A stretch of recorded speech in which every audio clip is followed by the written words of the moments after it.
When we observe the reproduction in human,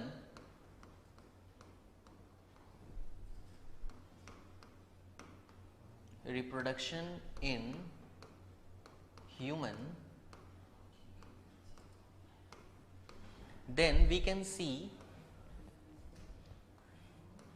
human shows sexual mode of reproduction, while the lower organism shows asexual mode of reproduction. So what is the importance of sexual reproduction?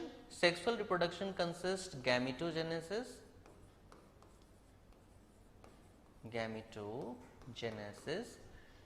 and fertilization. So basic concept है कि reproduction की जब भी हम बात करेंगे तो दो तरह का रिप्रोडक्शन है, sexual asexual.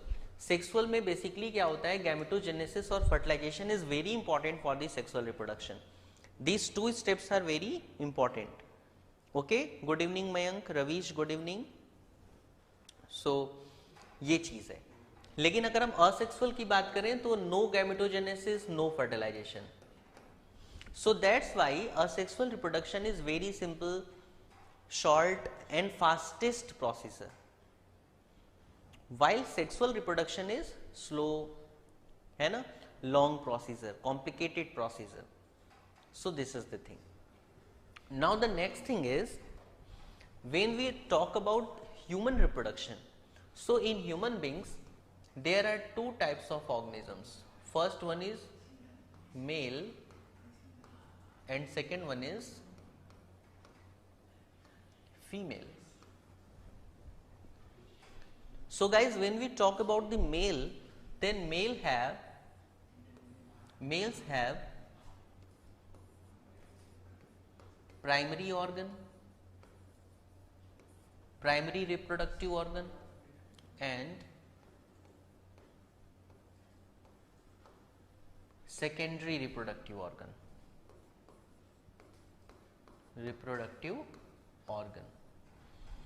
So when we talk about the male have primary reproductive organ. So ये पेपर में कई बार ऐसा पूछता है ना, तो इसलिए इसको बताना बहुत जरूरी है। कई बच्चे पूछते हैं मेरे से कि सर ये प्राइमरी रिप्रोडक्टिव ऑर्गन मेल में क्या है। तो males have testis is the primary reproductive organ of male, and all other structures you don't need to read and learn all of these structures. So basically primary जो structure है वो testis है, बाकी के जितने structures हैं वो सब secondary हो जाएंगे।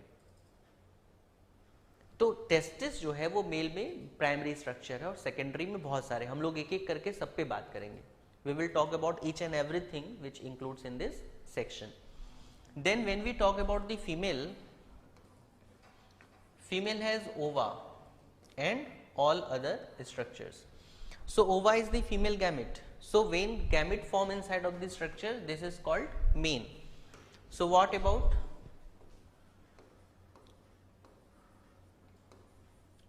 ovary and all other structure? So when we talk about the females have ovary as the primary structure and all other as the secondary structure. तो ये मेन कॉन्सेप्ट है कि मेल में प्राइमरी स्ट्रक्चर कौन सा है और सेकेंडरी स्ट्रक्चर कौन सा है। अब इतना तो हो गया, लेकिन अब एक क्वेश्चन ये बनता है कि why testis is called primary structure, why ovary is called primary structure. ये हमेशा ध्यान रखना है कि ओवरी और टेस्टिस के अलावा बाकी सारे जो हैं वो सेकेंडरी स्ट्रक्चर्स में आते हैं। Secondary means helping, they help in reproduction, so these structures are also called helping structures. कई बार बच्चे ऐसा पूछते हैं कि सर हम लोग तो सेकेंडरी प्राइमरी याद किए और एग्जाम में हमसे हेल्पिंग पूछ रहा है। तो ध्यान रखना है कि प्राइमरी सेकेंडरी को हम क्या बोलेंगे, हेल्पिंग। अब ये क्वेश्चन आता है कि टेस्टिस प्राइमरी क्यों है, ठीक है। सो जो बच्चे अभी जस्ट जुड़े उनको भी बहुत बहुत गुड इवनिंग, है ना। ध्यान से समझिए, टेस्टिस प्राइमरी क्यों है? क्योंकि formation of gamete, testis is the main structure because it forms gamete. So the place where gamete formation take place, that should be called primary reproductive organ. तो जहां गैमेट बनता है ना, उसको हम प्राइमरी रिप्रोडक्टिव ऑर्गन कहते हैं। तो मेल में गैमेट कहां बनता है? टेस्टिस में बनता है। कौन सी चीज बन रही है? स्पर्म बन रहा है। तो ये जो फॉर्मेशन हो रहा है स्पर्म का, ये टेस्टिस में हो रहा है ना, तो इसलिए टेस्टिस को हम प्राइमरी रिप्रोडक्टिव ऑर्गन कहेंगे। सबको समझ में आ गया बात? सुगंधा गुड इवनिंग बेटा। तो सभी लोग जल्दी जल्दी वीडियो को लाइक भी जरूर कर दें, आते ही एक बार वीडियो को लाइक सभी लोग कर दिया कीजिए, इससे हम सबका उत्साह बढ़ता है, सारे टीचर्स का। तो टेस्टिस में गैमेट फॉर्मेशन हो रहा है, ठीक है। सेकेंडरी क्यों कहते हैं? सेकेंडरी क्यों कहते हैं भाई? Because it helps in maturation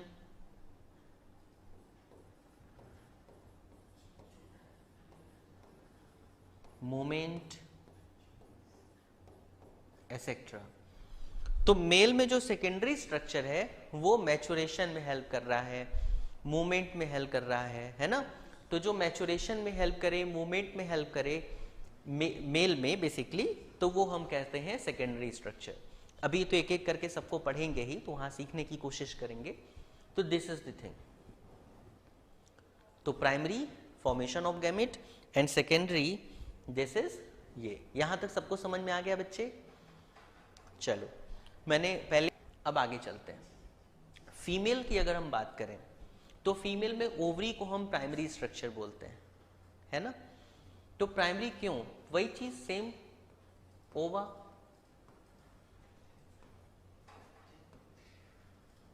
gamete formation, है ना। तो बेसिकली यहां पे गैमेट फॉर्मेशन हो रहा है ओवा में, ओवा हो रही है ओवरी के अंदर, इसलिए ये प्राइमरी है। और सेकेंडरी, बाकी के सारे सेकेंडरी है, क्योंकि यहां पे क्या हो रहा है? यहां पे हो रहा है फर्टिलाइजेशन।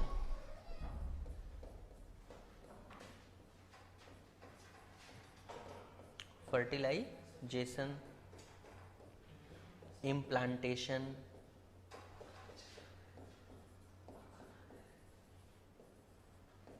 एसेट्रा। तो बाकी के जितने भी प्रोसीजर है ना, वो कहाँ हो रहे हैं? वो हो रहे हैं सेकेंडरी में। तो फर्टिलाइजेशन हो गया, इम्प्लांटेशन हो गया, ये सारी चीजें यहाँ पे होती हैं। So this is called secondary structure. सारे बच्चों को समझ में आ गया यहाँ तक? तो ये याद रखना है हमको, primary and secondary,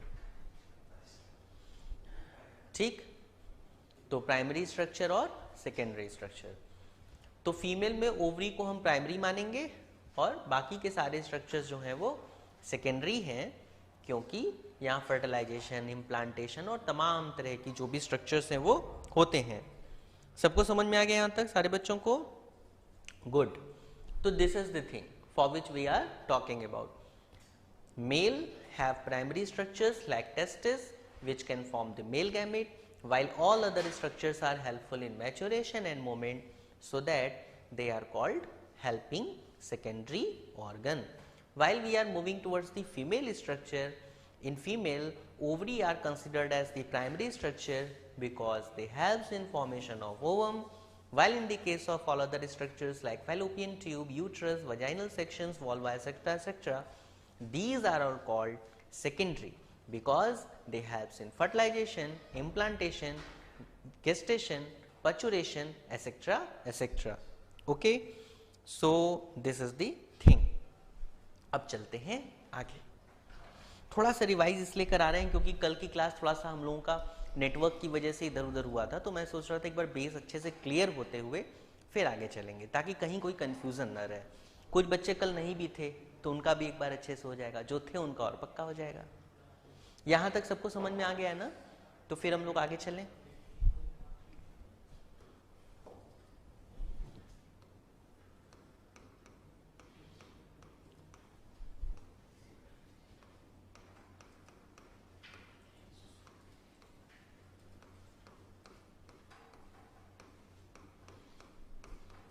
Now guys, tell me the steps of sexual reproduction. Let us revise the steps of sexual reproduction, then we will move towards the next topic. तो जल्दी से मुझे एक बार सभी लोग सेक्सुअल रिप्रोडक्शन के स्टेप्स बता दीजिए जल्दी से, तो फिर हम आगे चलें, मुझे समझ में आ जाए कि आप सबको समझ में आ गया है। जल्दी से steps of sexual reproduction, tell me the steps of sexual reproduction.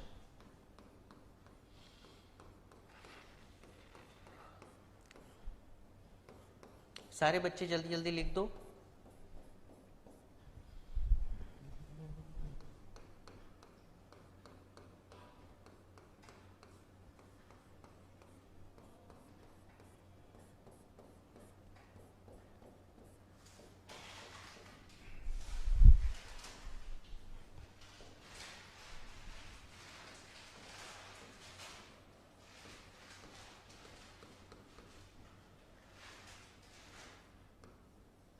मैं बार बार इसलिए बताता हूँ ताकि तुम लोगों को ऐसे याद हो जाए, है ना।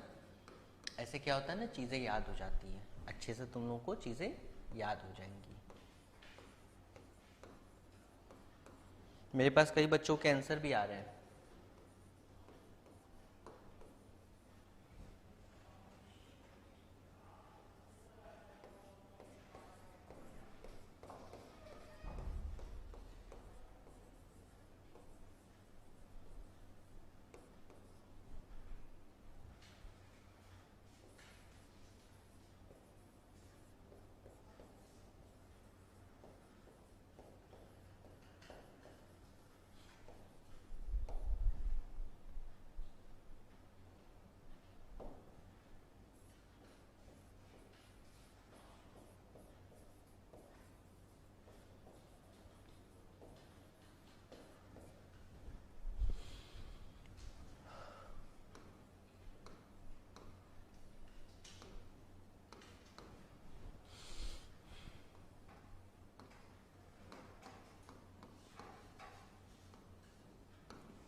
तो बहुत सारे बच्चों ने आंसर दे दिया है मुझे, आस्था, परी, सुगंधा, इन बच्चों के, तो बहुत अच्छी बात है। तो बच्चों this is the thing, this are the steps, sequential steps याद रखना बहुत जरूरी है। पहले क्या होता है, फिर क्या होता है, ये जानना बहुत जरूरी है। अगर आप सीक्वेंस में नहीं जानेंगे तो फिर मजा नहीं आएगा। एग्जाम में जब पूछता है ना तो ऐसे ही पूछता है कि पहले क्या होगा, फिर क्या होगा और उसके बाद क्या होगा।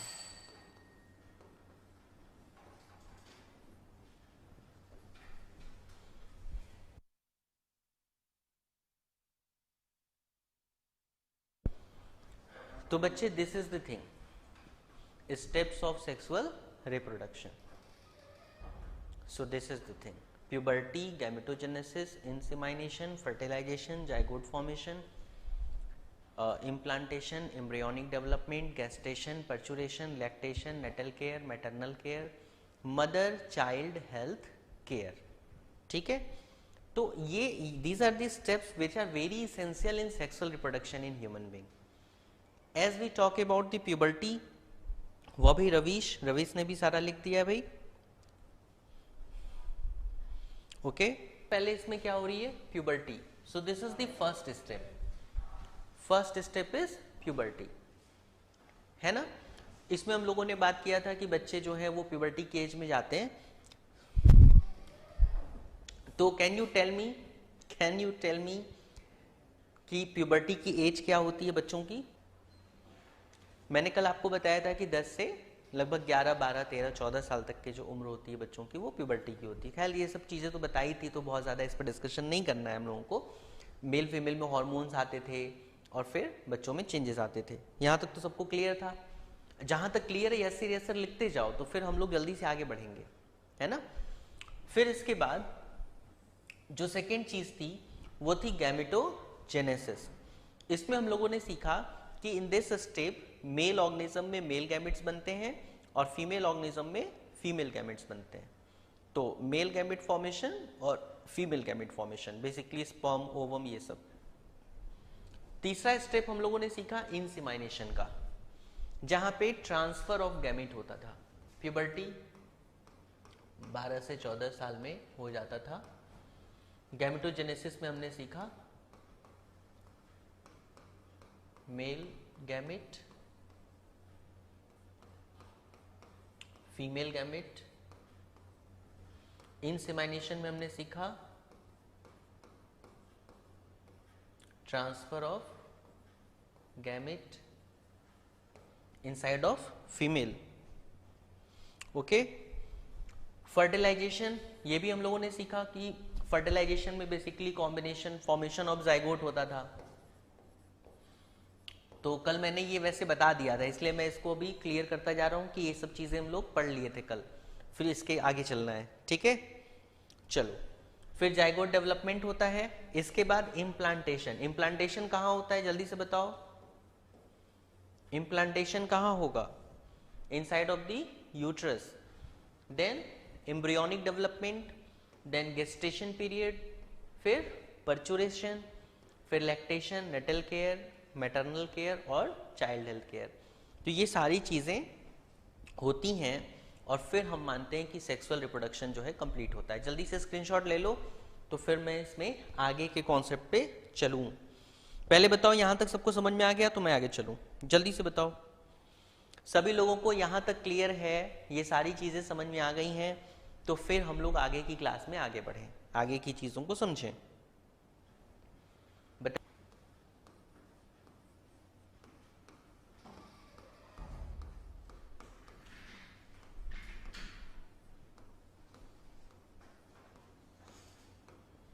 मेन प्राइमरी ऑर्गन,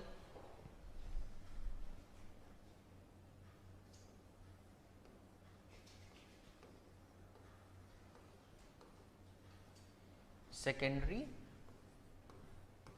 ऑर्गन, जिसको हम बोलते हैं हेल्पिंग, ठीक ठीक है। और तीसरा एक होता है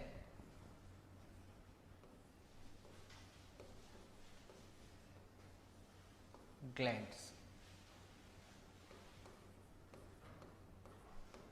रिप्रोडक्टिव ग्लैंड्स, ठीक है। Sunita Soni, good evening.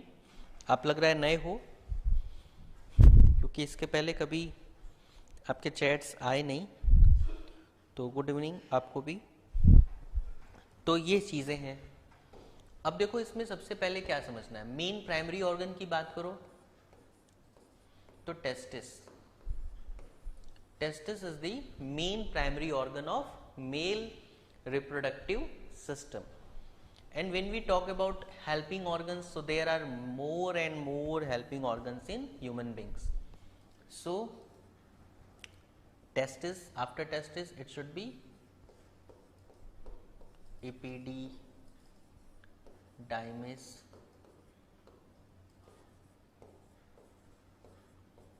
vas deferens,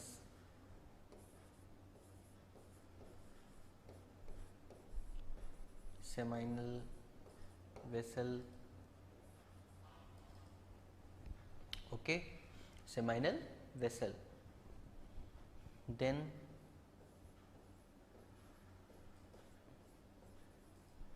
पेनाइकल structure,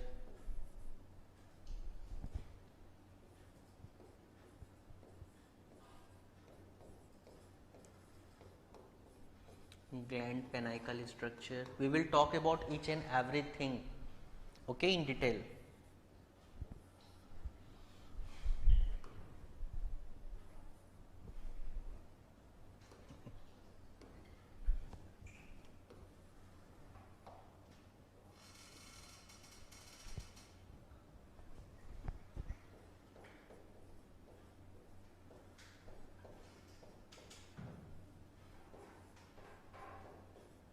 Let us write here etc.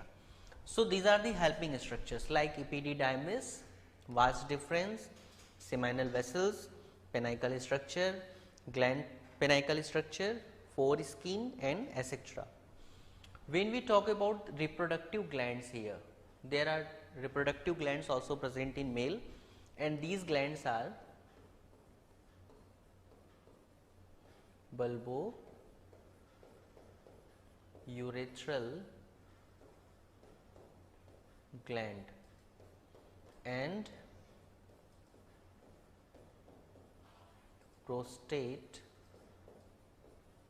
gland. So these two glands are very important in human beings. These two glands are very important in human beings. Okay, so we will talk about each and every structure. Let us first observe these things. So male reproductive system, main are primary organ, helping or secondary organ, and reproductive glands here. So main organ, जब हम लोग main organ की बात करेंगे, testis की बात करें, एक एक करके सब पे समझते हैं. तो पहले ये सीख लो कि मेल रिप्रोडक्टिव स्ट्रक्चर की जब भी बात करोगे तो पहले टेस्टिस होता है, फिर epididymis, vas deferens, seminal vessels, panicle structures, glands panicle structures, foreskin etcetera, और रिप्रोडक्टिव ग्लैंड की बात करें तो बल्बो और प्रोस्टेट. हर एक को अच्छे से हम लोग समझने की कोशिश करेंगे. पहले इसको नोट कर लो, इसका स्क्रीनशॉट ले लो और फिर आगे चलते हैं. ठीक है, चलो, बहुत अच्छी बात है. किसी प्रकार की डिलेमा में न रहो, अच्छे से चीजों को पढ़ो, है ना. चलो, अब देखो बच्चे, इसमें सबसे पहले हम लोग टेस्टिस को समझते हैं, इसके बाद बाकी चीजें समझेंगे. ठीक है, तो मैं चल रहा हूं टेस्टिस की तरफ. Next page. Let us move towards testis.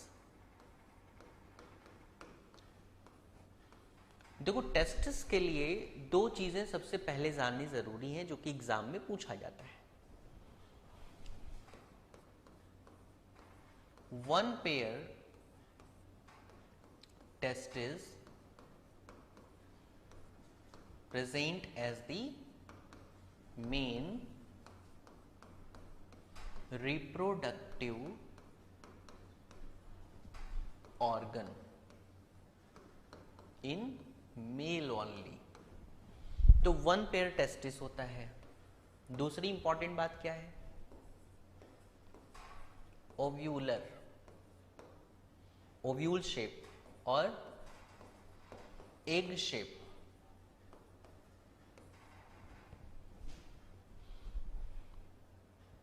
एक शेप में होता है. इसका कलर जो है वाइट होता है. जब आप लैब में जाओगे तो आपको वहां पे ये मिलता है. ठीक है, तो ये चीज है. ठीक. तो ओव्यूलर होता है, ये एक शेप होता है और वाइट कलर में इस तरह के स्ट्रक्चर्स देखे जाते हैं लैब के अंदर. तीसरी जो चीज है, आउटसाइड ऑफ बॉडी. ये इनसाइड नहीं होता. देखो, फीमेल में इनसाइड होता है स्ट्रक्चर, बट मेल में आउटसाइड है. तो अब मामला आउटसाइड क्यों है, ऐसा पूछा जाता है. Why it should be located outside? तो इसका रीजन है to maintain temperature, temperature regulation. The main thing is temperature regulation. जरा मुझे बॉडी टेम्परेचर बताओ तो बॉडी टेम्परेचर कितनी होती है? बॉडी टेम्परेचर, शरीर का तापमान कितना होता है? तो रीजन ये कि शरीर का तापमान जो है, जो आपका 37 डिग्री से 38 डिग्री का तापमान है बॉडी का, है ना, इस टेम्परेचर पे गैमेट नहीं बन सकता, नो गैमेट फॉर्मेशन। तो जो 37 से 38 डिग्री, 37 से 38 डिग्री तापमान है, गैमेट फॉर्मेशन ये नहीं हो पाएगा। तो इसलिए जो टेस्टिस है उसको टेम्परेचर रेगुलेशन के लिए क्या किया, बॉडी के बाहर सेट कर दिया। और बॉडी के बाहर सेट कर दिया तो 2 to 3 डिग्री, 2 to 2.5 डिग्री कई जगहों पे कहते हैं, या हम लोग बेसिकली इसको 3 डिग्री सेंटीग्रेड तक मान लेते हैं। तो 2 to 2.5 से 3 डिग्री सेंटीग्रेड तक टेम्परेचर लोअर डाउन हो जाता है ना, आउटसाइड आने पे।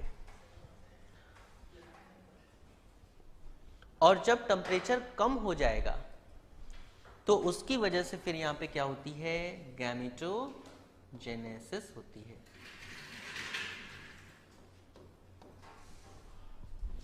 क्या होती है? गैमेटोजेनेसिस। ठीक, तो बेसिक कॉन्सेप्ट मैंने क्या बता दिया, टेस्टिस मेल रिप्रोडक्टिव ऑर्गन है, ओव्यूल शेप है, व्हाइट कलर। अभी और भी बातें इसमें इतनी बातें हैं कि 10 दिन भी बताया जाए तो खत्म नहीं होगा, इतनी चीजें, तो परेशान नहीं होना है। टेम्परेचर रेगुलेशन करता है बेसिकली 2 to 2.5 डिग्री सेंटीग्रेड से लेकर 3 डिग्री सेंटीग्रेड तक टेम्परेचर ये मेंटेन कर सकता है।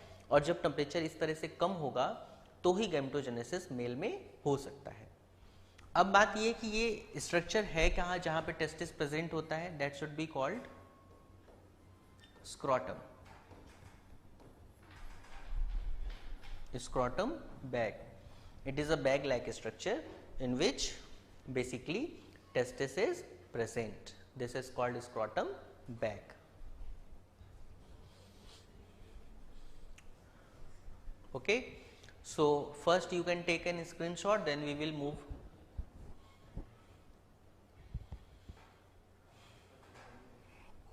So these are the things. So let us first revise, then we will move towards कि अगर रिप्रोडक्शन की बात हो तो ह्यूमन में सेक्सुअल रिप्रोडक्शन क्यों हो रहा है, क्योंकि इसमें गैमेटोजेनेसिस का कॉन्सेप्ट है। तो जब भी हम सेक्सुअल रिप्रोडक्शन की बात करेंगे हमें गैमेटोजेनेसिस अच्छे से आनी चाहिए। एंड डोंट वरी, हम लोग बहुत डिटेल में बात करेंगे मेल फीमेल गैमेटोजेनेसिस का। फिर दूसरी जो इंपॉर्टेंट चीज है वो है फर्टिलाइजेशन। यहाँ पे फर्टिलाइजेशन भी होना चाहिए। और असेक्सुअल की बात करें तो यहाँ पे ना तो ये होता है ना तो ये होता है, कुछ नहीं होता है, बहुत फास्ट प्रोसेस है, जल्दी जल्दी जल्दी जल्दी सारी चीजें यहाँ पे हो जाती हैं। अगर हम ह्यूमन की बात करें तो दो तरह के ऑर्गेनिजम्स आपको मिलेंगे, मेल और फीमेल। साइंटिफिकली बात कर रहे हैं यहाँ पे।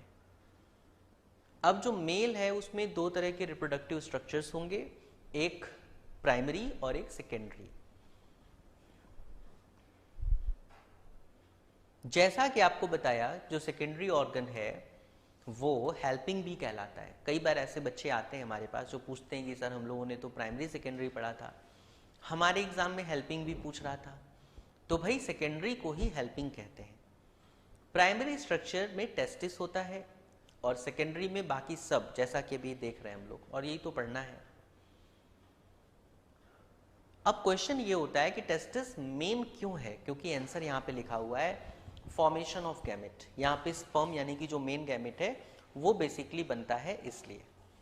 और सेकेंडरी क्यों, क्योंकि वहां पे मैचुरेशन और मूवमेंट वगैरह की प्रोसेस होती है। अगर हम फीमेल की बात करें तो ओवरी जो है वो फीमेल में मेन है क्योंकि फीमेल गैमेट बनेगा, और सेकेंडरी जो स्ट्रक्चर्स हैं वो फर्टिलाइजेशन, इम्प्लांटेशन, जितने प्रोसेस थे सारे कराता है। आई होप कि इतनी बार मैंने बता दिया है कि आपको तो अब अच्छे से रट गया होगा, और आप सबको चाहिए कि कॉपी पे इसको नोट जरूर करें। केवल सुन के याद रहना मुश्किल है ना, तो नोट करना बहुत जरूरी है। सभी बच्चे अच्छे से नोट जरूर किया कीजिए। Puberty, gametogenesis, insemination, fertilization, zygote, implantation, embryo, gestation, parturition, lactation, natal care, maternal care and child health care, ये सारे स्टेप्स हैं सेक्सुअल रिप्रोडक्शन के, जिस पे हम लोगों ने डिस्कस किया। देन मेल के रिप्रोडक्टिव सिस्टम की बात करें तो प्राइमरी ऑर्गन, सेकेंडरी ऑर्गन और कुछ ग्लैंड्स, 3 चीजें हमें मिलेंगी। प्राइमरी ऑर्गन की बात करें तो testis as a primary organ, then epididymis, vas deferens, seminal, vesicle, gland vesicle, foreskin, this are the secondary structures, while bulbourethral glands and prostate glands are as the reproductive gland inside of the male. ये नाम एकदम अच्छे से clear होना चाहिए। आगे एक एक करके हम लोग सारी चीजों पे बात करेंगे। फिर यहाँ पे हम लोगों ने पढ़ा कि टेस्टिस में 1 पेयर होता है, ओव्यूलर होता है, आउटसाइड होता है, और शरीर का तापमान जो है इतना होता है तो वहाँ गैमेटोजेनेसिस नहीं हो सकती। तो टेम्परेचर रेगुलेशन के लिए स्क्रॉटम बैग के अंदर सेट होता है, 2 से 2.5 सेंटीग्रेड तापमान इसका मेंटेन होगा और फिर गैमेट जो है वो बनती है। So this is the thing, ये यहाँ तक आपको बता दिया है। आज के क्लास का समय जो है वो कंप्लीट हो चुका है, टाइम ओवर हो गया है, तो हम लोग यहीं पे इसको कंप्लीट करेंगे। आगे की क्लास जो होगी मंडे को, उसमें हम लोग इसके आगे बात करेंगे। ठीक है, आप लोग बने रहे, आपके लाइक के लिए, वीडियो में बने रहने के लिए बहुत बहुत धन्यवाद।